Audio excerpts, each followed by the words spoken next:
Today's lesson is topic 1.4, 3, 4, 6, 7, and 8 as factors. Be sure to include the title in your notes.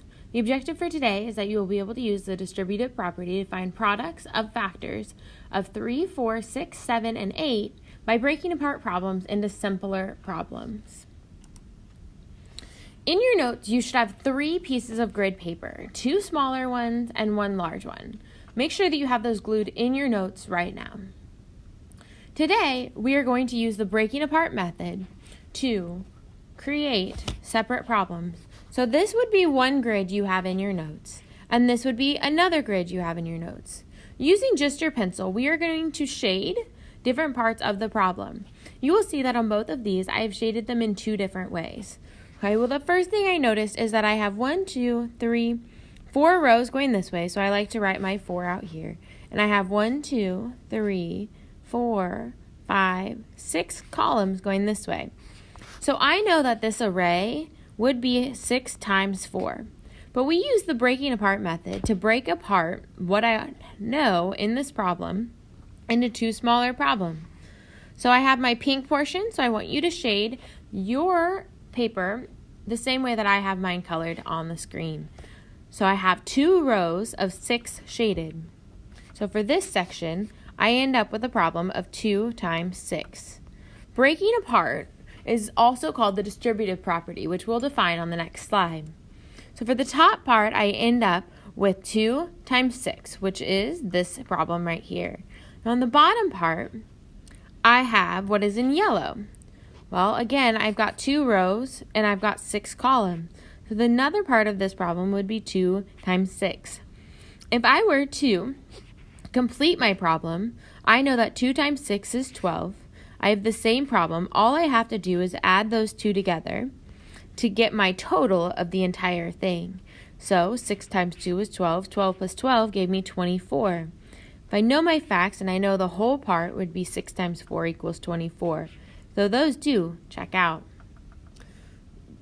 On this next part, we're going to break it apart a little bit differently. So again, you're going to shade one part of it and create a problem from that. So let's take a look at the blue part first. Looking at this blue part, I have 1, 2, 3, 4 total on this side. So I'm just going to write a 4 right here because that is for everything right here. And on this side, I have 1, 2, 3, 4. So for this first part, I have the problem of 4 times 4.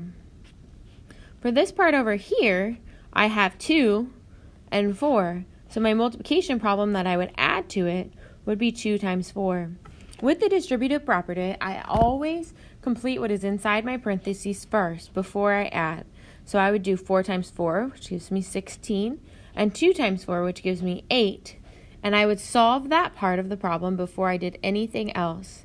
Again, distributive property, I separate them into different parts, but then I have to add my totals together to find my final answer, again, of 24.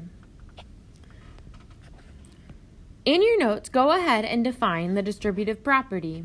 The distributive property is breaking apart a problem into 2 simpler problems.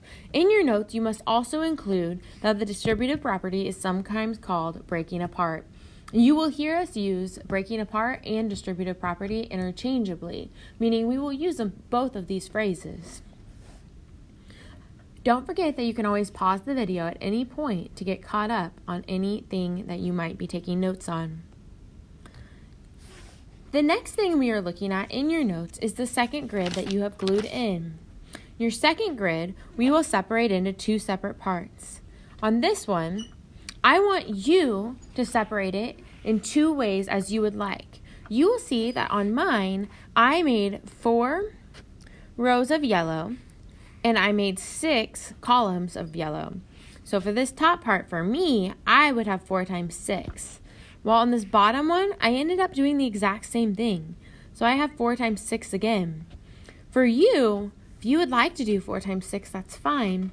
But I want to see on your large grid in your notes, I want you to color them any way you would like, as long as you have the problems written down that go with your problems that you are coloring on your grid for the large one.